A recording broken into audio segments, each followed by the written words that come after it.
যারা মারাত্মক ধরনের পেরেশানিতে আছেন, বিভিন্ন দুশ্চিন্তায় আছেন এবং ঋণগ্রস্ত আছেন, এবং কোনো ব্যক্তি বা দলের পক্ষ থেকে বা কোনো শত্রুর পক্ষ থেকে আপনি ভয় পাচ্ছেন, তো সব ধরনের ভয়ভীতি, পেরেশানি এবং ঋণ পরিশোধ করার বেশ কিছু হাদিস শরীফের আলোকে কয়েকটি দোয়া আমি আজকে আপনাদের সাথে শেয়ার করব। এই আমলসমূহ করলে ইনশাআল্লাহ আপনার সব ধরনের পেরেশানি, তা যেই পর্যায়ে হোক না কেন, আল্লাহ রাব্বুল আলামিন আপনার সকল দুশ্চিন্তা, পেরেশানি এবং ভয়ভীতি দূর করে দিবেন।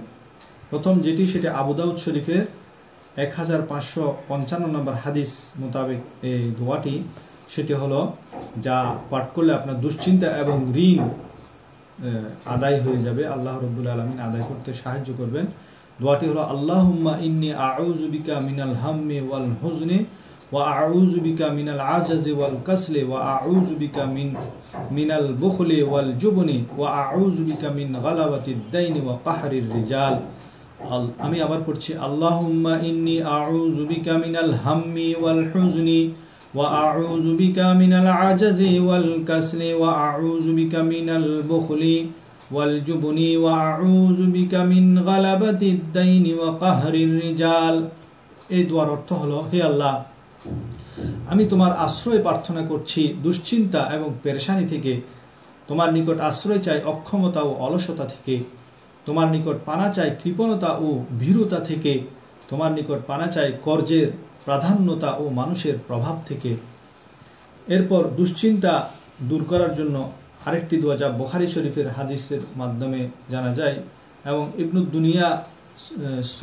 ইবনুস সুন্নি হযরত আব্দুল্লাহ বিন ওমর রাদিয়াল্লাহু তাআলা থেকে বলেন, যারা এই দোয়াটি পড়বে, কোনো বড় উচ্চপদস্থ কারো পক্ষ থেকে বা কোনো বাদশাহ বা সরকারের পক্ষ থেকে কোনো যদি ভয় থাকে, সেই ভয় থেকেও আপনি আল্লাহ রাব্বুল আলামিন আপনাকে বাঁচাবেন। এটি বুখারী শরীফের 6346 নম্বর হাদিসের আলোকে এই দোয়াটি হলো, লা ইলাহা ইল্লাল্লাহুল আযীমুল হালিম, লা ইলাহা ইল্লাল্লাহু রাব্বুল আরশিল আযীম, লা ইলাহা ইল্লাল্লাহু রাব্বুস সামাওয়াতি ওয়া রাব্বুল আরদি রাব্বুল আরশিল কারীম।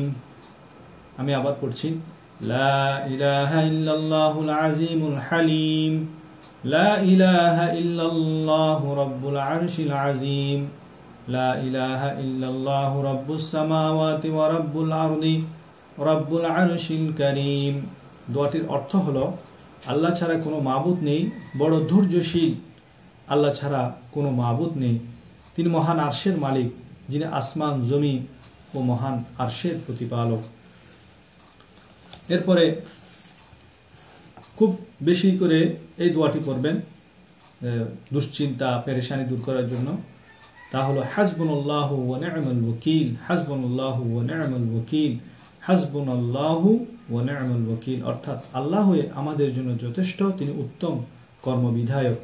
এরপর এই দোয়াটি বেশি বেশি পড়বেন, সেটি হলো, ইয়া হাইয়্যু ইয়া কাইয়্যুম বিরাহমাতিকা আস্তাগীসু, ইয়া হাইয়্যু ইয়া কাইয়্যুম বিরাহমাতিকা আস্তাগীসু, ইয়া হাইয়্যু ইয়া কাইয়্যুম বিরাহমাতিকা আস্তাগীসু। অর্থাৎ, হে চিরঞ্জীব, হে সমস্ত সৃষ্টি জগতের রক্ষণাবেক্ষণকারী, আমি তোমার রহমত প্রার্থনা করছি।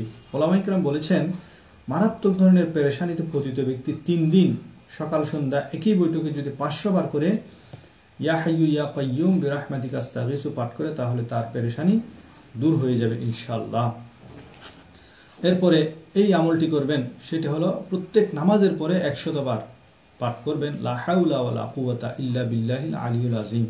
প্রত্যেক নামাজের পরে 100 বার পাঠ করবেন, লা হাওলা ওয়ালা কুওয়াতা ইল্লা বিল্লাহিল আলিয়্যিল আযীম। অর্থাৎ কোনো শক্তি, কোনো সামর্থ্য আল্লাহর সাহায্য ছাড়া হয় না, তিনি উঁচু মর্যাদা সম্পন্ন ও মহান সত্তা।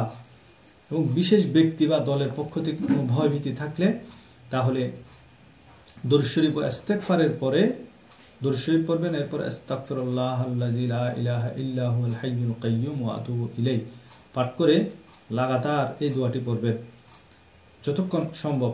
এই দোয়াটি পড়বেন, সেটি হলো, আল্লাহুম্মা কফিনাহু বিমা শি'তা, আল্লাহুম্মা কফিনাহু বিমা শি'তা। অর্থাৎ, হে আল্লাহ, ওই ব্যক্তি বা দল থেকে তুমি যেভাবে চাও আমাকে বাঁচাও। অতঃপর এই দোয়াটি পাঠ করবেন, যা নাসাই শরীফের হাদিসের মাধ্যমে আমরা জানতে পারি। দোয়াটি হলো, আল্লাহুম্মা ইন্নী নাজআলুকা ফি নুহুরিহিম ওয়া নাউযু বিকা মিন শুরুরিহিম। আল্লাহুম্মা ইন্না নাজআলুকা ফি নুহুরিহিম ওয়া নাউযু বিকা মিন শুরুরিহিম, অর্থাৎ হে আল্লাহ, তাদের অনিষ্ট সমূহ থেকে তোমার আশ্রয় প্রার্থনা করি এবং তাদের মোকাবেলা প্রতিহত করার জন্য তোমাকে পেশ করছি। আল্লাহ রাব্বুল আলামিন আমাদের সকল পেরেশানি, দুশ্চিন্তা, দুঃখ, ভয়, ভীতি এই সমস্ত আমলের মাধ্যমে দূর করুক। আমিন। ওয়া মা আলাইনা ইল্লাল বালাগুল মুবিন।